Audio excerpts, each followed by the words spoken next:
की वीडियो में हम क्लास 12 फिजिक्स किरचॉफ के नियम देखने वाले हैं। क्या देखेंगे? किरचॉफ के नियम वेरी वेरी मोस्ट इंपॉर्टेंट हैं आपके बोर्ड एग्जाम के लिए। ध्यान रखना, 5 अंक के 100% आएंगे, हर साल आते हैं, कभी मिस ही नहीं होते हैं किरचॉफ के नियम। अगर आपने आज किरचॉफ के नियम तैयार कर लिए 100% की गारंटी, आपके 5 अंक पक्के हो जाएंगे। सॉरी, कितने हो जाएंगे? 5 अंक पक्के। 3 नंबर की भी आ जाते हैं, 5 नंबर की भी आ जाते हैं। ध्यान रखना, ठीक है। इनको आपको छोड़ना नहीं है, 100% तैयार कर लेना है, ठीक है। बहुत ही सिंपल है, कुछ इसमें है ही नहीं, ठीक है।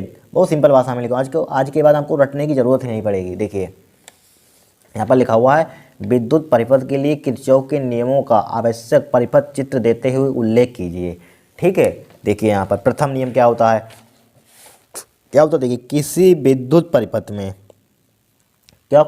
किसी विद्युत परिपथ में किसी संधि पर मिलने वाली समस्त धाराओं का बीजगणितीय योग शून्य होता है। क्या होता है? किसी विद्युत परिपथ में, कोई विद्युत परिपथ होगा हमारे पास, ठीक है। किसी संधि पर, कोई संधि होगी, संधि पर मिलने वाली समस्त धाराओं का बीजगणितीय योग शून्य होता है। मान लीजिए हमारे पास एक संधि है यहाँ पर, ठीक है, संधि है यहाँ पर। देखिए इसमें क्या है, धारा अंदर की हो जा रही है, ये धारा हमने बाहर निकाली, कितनी भी बना सकते हैं यहाँ पर। ये बाहर जा रही धारा, ये बाहर जा रही धारा, ये बाहर जा रही धारा यहाँ पर, ठीक है। क्या होता है यहाँ पर, यानी किसी विद्युत परिपथ में किसी संधि पर मिलने वाले समस्त धाराओं का बीजगणितीय योग शून्य होता है। समेशन है, मतलब कि समेशन का मतलब क्या होता है? योग, जोड़, यानी कि योग सब पूरा टोटल कर रहे हैं, समेशन का मतलब होता है यही बीजगणितीय योग। टोटल धाराओं का बीजगणितीय योग क्या शून्य होता है? लेकिन टोटल धाराओं का हमने बीजगणितीय योग क्या कर दिया? शून्य कर दिया। लेकिन आपको थोड़ी सी यहाँ पर एक चीज़ जाननी चाहिए, जो हमारे पास धाराएं संधि की ओर जाती हैं वो क्या लेते हैं? धनात्मक लेते हैं। जो संधि की ओर बाहर निकलती हैं, बाहर जाती हैं, वो क्या लेते हैं? ऋणात्मक लेते हैं। ध्यान रखना, क्या जो धाराएं न्यूमेरिकल आता है, ध्यान रखना सॉल्व करने के लिए, ठीक है। किरचॉफ के नियम पर न्यूमेरिकल तो 100% आते हैं। किरचॉफ के नियम आ जाए, न्यूमेरिकल आ जाए, एक 100% गारंटी होती है इनमें में से एक आ जाता है। अगर आपने नियम समझ लिए तो न्यूमेरिकल कर सकते हैं आराम से, ठीक है। देखिए अंदर की हो जा रही तो प्लस का लेंगे, ये अंदर की हो जा रही प्लस का लेंगे, ये बाहर जा रही निगेटिव लेंगे, ये बाहर जा रही है नेगेटिव लेंगे, ये बाहर जा रही है नेगेटिव लेंगे। अब देखिए I1 कहाँ जा रही है? प्लस का, अंदर की हो तो प्लस का लेंगे। I2 कहाँ जा रही है? अंदर की ओर, प्लस का लेंगे। I3 कहाँ जा रही है? बाहर, प्लस माइनस का लेंगे, ठीक है। बाहर जा रही है माइनस का लेंगे, बाहर जा रही है माइनस का लेंगे। I5 लिख दीजिए यहाँ पर, ठीक है। कुछ नहीं किया है, संधि की ओर जो धारा जाती हैं उसको धनात्मक लेते हैं, जो संधि से बाहर जाती हैं उसको ऋणात्मक लेते हैं। इतना आपको ध्यान रखना है, वही कर दिया। आप यहीं पर छोड़ सकते हैं, हो जाएगा काम। बस इतना आप नियम लिखना, किसी उसमें चित्र पूछा जाएगा ना आपको, तभी पूरे नंबर मिलेंगे। किसी विद्युत परिपथ में किसी संधि पर मिलने वाली समस्त धाराओं का बीजगणितीय योग शून्य होता है, ठीक है। समेशन I बराबर 0 कर देना, इतना आपको लिख देना। इतना छोड़ देंगे तब भी आपको पूरे नंबर मिल जाएंगे, ठीक है। नीचे वाले लिखने की जरूरत ही नहीं है। हमने क्यों लिख दिया? क्योंकि माइनस वाले उधर भेज दिया, माइनस वाले उधर जाएंगे, क्या हो जाएगा? पॉजिटिव हो जाएंगे, बस हो जाएगा, हो गया काम। इतना आपको प्रथम नियम में लिख देना है। यहाँ पर कोई कठिन है? कुछ है ही नहीं इसमें। अब देखिए यहाँ पर, ठीक है, ध्यान रखना, वेरिएबल अलग से पूछा जाता है, ठीक है। धारा का नियम लिखिए, इस टाइप से बहुत बार आ चुका है। संधि का नियम लिखिए, किरचॉफ का प्रथम नियम लिखिए, अलग से पूछे जाते हैं, ठीक है। शॉर्ट क्वेश्चन में पूछ लिया जाएगा। फिर देखिए द्वितीय नियम, वोल्टता अथवा पास का नियम। इन तीनों में से इन तीनों यही नाम होते हैं। देखिए क्या होता है, ये तो बहुत सिंपल होता है, कुछ इसमें होता ही नहीं है। देखिए किसी विद्युत परिपथ में प्रत्येक बंदपास के, लिखा हुआ आपको याद करने की जरूरत नहीं है, ध्यान रखना। किसी विद्युत परिपथ में प्रत्येक बंदपास के विभिन्न खंडों में बहने वाली धाराओं तथा संगत प्रतिरोधों के गुणनफलों का बीजगणितीय योग उस पास में लगे विद्युत वाहक बल की बीजगणितीय योग के बराबर होता है। क्या होता है? बीजगणितीय योग के बराबर होता है। देखिए मान लीजिए यहाँ पर समेशन है, यहाँ पर समेशन I क्या होती है? I क्या होती है? यानी कि विभिन्न खंडों में बहने वाली धारा, यानी कि प्रत्येक बंदपास के विभिन्न खंडों में बहने वाली धारा, ठीक है। धाराओं तथा संगत प्रतिरोधों का गुणनफल का बीजगणितीय योग, लगा हुआ बीजगणितीय योग, ठीक है। बीजगणितीय योग लगने वाले उस पास में लगे विद्युत वाहक बल के बराबर होता है। विद्युत वाहक बल किसे लिखते हैं? ई से। समेशन I विद्युत वाहक बलों के बीजगणितीय योग के क्या होता है? बराबर होता है, ठीक है। बराबर कर दिया यहाँ पर, लगे बराबर होता है, बराबर कुछ भी लिख दिया यहाँ पर, ठीक है। बीजगणितीय योग के क्या होता है? बराबर होता है। क्या इस टाइप से बनाएंगे यहाँ पर? क्या लिए किसी विद्युत परिपथ में प्रत्येक बंदपास के विभिन्न खंडों में बहने वाली धारा, ठीक है, विभिन्न खंडों में बहने वाली धाराओं, धारा बोल सकते हैं, धाराओं चूंकि धारा हमारे पास बहुत सी बह रही है, एक धारा नहीं बहती, इसलिए धाराओं लिखते हैं। धाराओं तथा संगत प्रतिरोधों का गुणनफल, ठीक है। प्रतिरोध भी 2-3 होंगे, प्रतिरोधों का गुणनफलों लिख दिए। गुणनफलों का बीजगणितीय योग, ठीक है, उस पास में लगे विद्युत वाहक बलों के बीजगणितीय योग के क्या होता है? बराबर होता है। इसी से आप बना सकते हैं, यहाँ पर यही लिखा हुआ है। किसी विद्युत परिपथ में प्रत्येक बंदपास के विभिन्न खंडों में बहने वाली धाराओं तथा संगत प्रतिरोधों के गुणनफल का बीजगणितीय योग उस पास में लगे विद्युत वाहक बल के बीजगणितीय योग के बराबर होती है।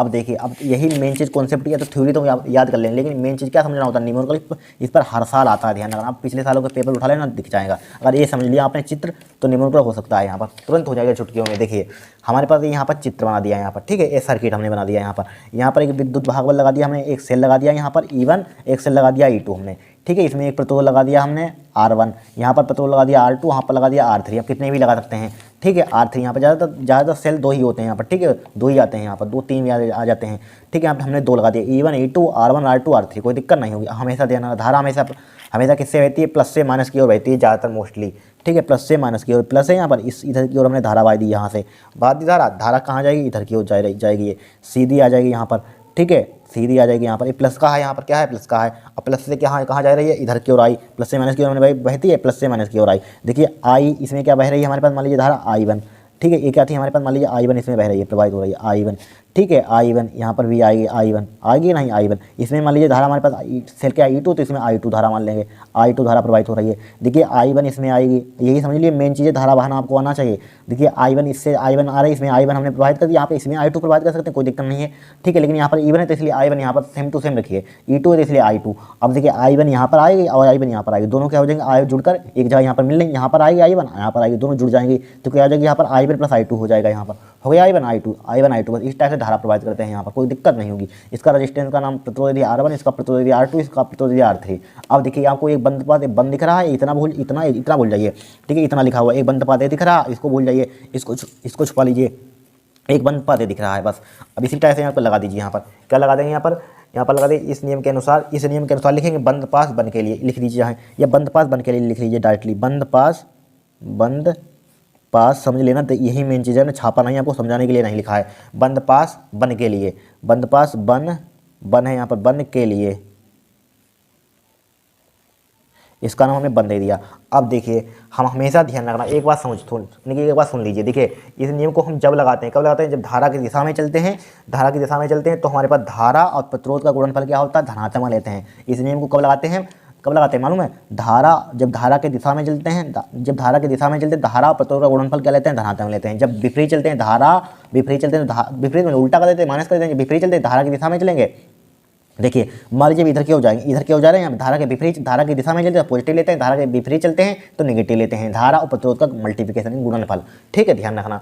और देखिए सेल का लेते हैं, तो सेल का विद्युत अपघट्य, यानी कि जब सेल, देखिए सेल किस टाइप से लेंगे, यहाँ पर सेल E1 E2 लेंगे, माइनस कब होगा, प्लस होगा, ये भी सुन लीजिए। देखिए सेल के विद्युत अपघट्यों के ऋण इलेक्ट्रोड, देखिए ऋण इलेक्ट्रोड से चले, ऋण इलेक्ट्रोड से धन इलेक्ट्रोड की ओर चलने पर विद्युत भागबल धनात्मक लेते हैं। जब यहाँ से माइनस से प्लस की ओर चलेंगे तो इलेक्ट्रोड क्या लेंगे यहाँ पर, तो हम सेल क्या लेंगे, E1 लेंगे, प्लस का धनात्मक लेंगे यहाँ पर, ठीक है। जब प्लस से माइनस से प्लस की ओर चलते हैं, जब प्लस से माइनस की ओर चलते हैं तो क्या लेते हैं, इलेक्ट्रोड माइनस का E2 लेते हैं, ये ध्यान रखना यहाँ पर, ठीक है। जब प्लस से, देखिए जब माइनस से प्लस की ओर, देखिए जा रहे हैं माइनस से प्लस है तो विद्युत भागबल क्या लेंगे, प्लस का लेंगे।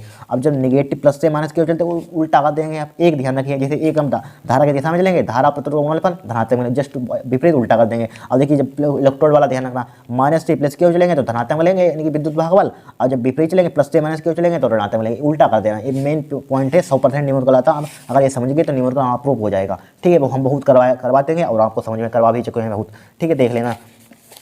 अब देखिए, अब बंद पाते कि बनवा लिया, बनवे लिया यहाँ पर। अब देखिए E1, देखिए I1 यहाँ पर प्रतिरोध, इसमें क्या लगा हुआ है, इसमें R1, इस सर्किट में क्या है, तो R1 I1 क्या हो जाएगा, R1 I1 लिख दिया, धारा प्रतिरोध का गुणनफल माइनस का। अब देखिए हम इधर की इसमें नहीं जाना है हमें, चूँकि ये बन पर, इनकी बन यहाँ पर है, बंद पास बन, तो इधर की ओर आई, उधर हम जा रहे हैं, लेकिन धारा इधर आ रही है विपरीत, तो माइनस का हो जाएगा, माइनस का क्या हो जाएगा, I2 R2 हो जाएगा, हो गया।